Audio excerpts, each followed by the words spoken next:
Assalamualaikum warahmatullahi wabarakatuh. Permisa dimanapun Anda berada, masih bertemu dengan saya lagi, Ihsan Darmawan.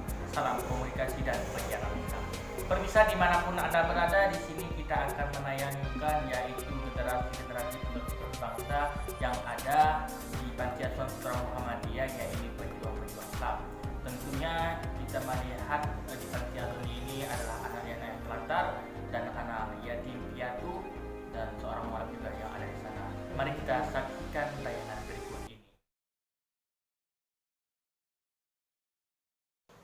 Permisa dimanapun Anda berada, di sini saya langsung saja di lokasi di Panti Asuhan Putra Muhammadiyah di Jalan Amaliun Gang Umanat nomor 5. Nah, di sini kita lihat yaitu di Panti Asuhan Putra Muhammadiyah.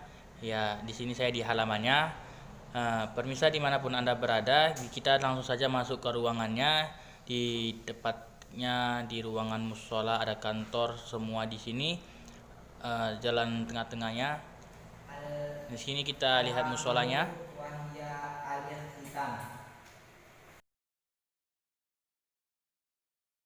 Panti asuhan lagi belajar menghafal, yaitu hari ini mereka menghafal konsep yaitu pidato bahasa Arab. Nah, di sini mereka masih jumlahnya sedikit karena berhubungan kena lockdown atau COVID-19 ini, maka mereka sunyi di asrama ini. Karena sebagian mereka ada juga memiliki keluarga di kampung, jadi mereka di kampungnya masing-masing. Jadi ini kondisi kamar mereka, yuk kita lihat bersama-sama. Ini mereka lagi gembira.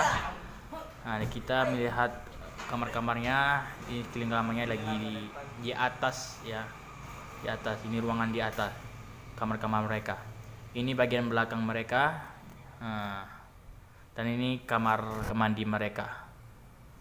Ya. Jadi langsung saja kita tanya pengasuh mereka sebenarnya apa saja kegiatan mereka di asrama ini. Mau menanyakan tentang sejarah di Panti Asuhan Putra Muhammadiyah ini, bagaimana sejarahnya dan perkembangannya.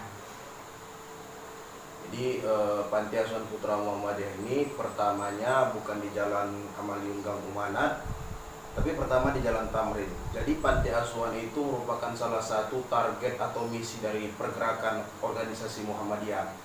Jadi selain daripada pengajian sebagai ruh amal usaha Muhammadiyah, ada namanya bentuk pendidikan, bentuk kepedulian sosial terhadap masyarakat umum dalam bentuk membangun situs pendidikan, situs rumah sakit, salah satunya panti asuhan untuk mengayomi serta melindungi anak-anak yatim, anak-anak jalanan dan anak-anak sosial yang terlantar untuk dikembangkan pendidikannya. Jadi Panti Muhammadiyah kita ini berdiri tahun 64. Pertama berdirinya di Jalan Tamrin, Kota Medan. Lalu seiring berjalannya waktu karena kapasitas yang sangat kecil, jumlah anak panti yang terus menambah setiap tahunnya, sehingga ada salah satu donatur yang mewakafkan tanahnya di Jalan Amaliun Gang Umanat ini. Kurang lebih ukurannya sekitar 60 kali 100 meter, sehingga berdirilah panti dengan jumlah anak sampai sekarang ini. Jadi apa saja kegiatan anak panti asuhan ini setiap harinya gitu? Jadi kegiatan anak panti asuhan Putra Muhammadiyah ini formal-formal saja, semi pesantren, seperti mereka ketika pulang sekolah, karena mereka juga sekolah di luar gitu ya, sekolahnya di luar, kita fasilitasi. Ada yang mungkin jalan karena sekolahnya dekat, tingkat SD atau SMP. Ada yang untuk tingkat SMA kita kasih kebebasan mau sekolah di SMK atau sekolah di Muhammadiyah, bisa kita antar atau kita fasilitasi transportasinya. Selebih dari itu, kegiatan kita di dalam itu terfokus di malam hari dalam bentuk mungkinkah belajar berpidato, mengulang hafalan-hafalan sekolah, pelajaran-pelajaran sekolah, bisa jadi juga hafalan-hafalan Quran, termasuk sedikit mendalami ilmu-ilmu agama dan pelajaran kemuhammadiyahan. Jadi apakah anak panti ini berasal dari memang tidak memiliki ayah dan ibu atau gimana gitu Pak?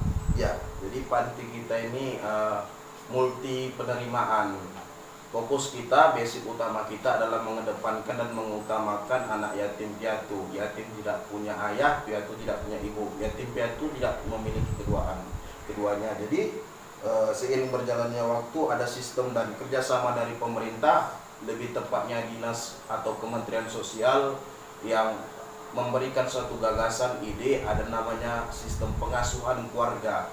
Jadi sekarang panti kita menerima yatim piatu, fakir miskin, dalam kategori mereka yang tidak mampu dalam pembiayaan uang sekolah, lalu kemudian mu'alaf, anak-anak yang mungkin menjadi korban perpindahan agama, serta juga anak jalanan yang diserahkan oleh pekerja sosial dan dinas sosial. Lalu kita melakukan metode pengasuhan dalam asrama dan pengasuhan luar asrama. Pengasuhan dalam asrama sepenuhnya menjadi tanggung jawab dan anak itu tersendiri berada di asrama ini. Yang kedua, pengasuhan keluarga, kita biayai uang sekolahnya, pendidikannya kita pantau, kita kontrol, kita distribusikan sembako atau bentuk hal bantuan yang bisa kita distribusikan, tapi anak itu tetap berada di lingkungan keluarganya. Jadi biaya makan mereka, pendidikan mereka itu dari mana Pak? Nah, jadi kalau seperti itu kita hampir 70% pendanaan kita dari masyarakat. Selebihnya mungkin kerjasama dari berbagai pihak, instansi pemerintahan, ya pada umumnya memang masyarakat. Apakah masyarakat itu datang memberikan sembako atau sumbangsi semampu dan sebisa mereka, itu kita manfaatkan, kita kelola dengan baik untuk membayar segala keperluan dan kebutuhan anak-anak, serta juga kebutuhan pegawai pengurus di panti.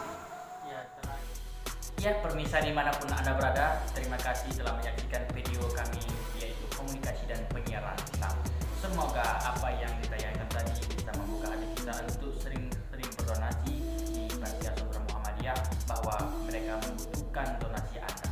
Sekian dari saya Itu Darmawan.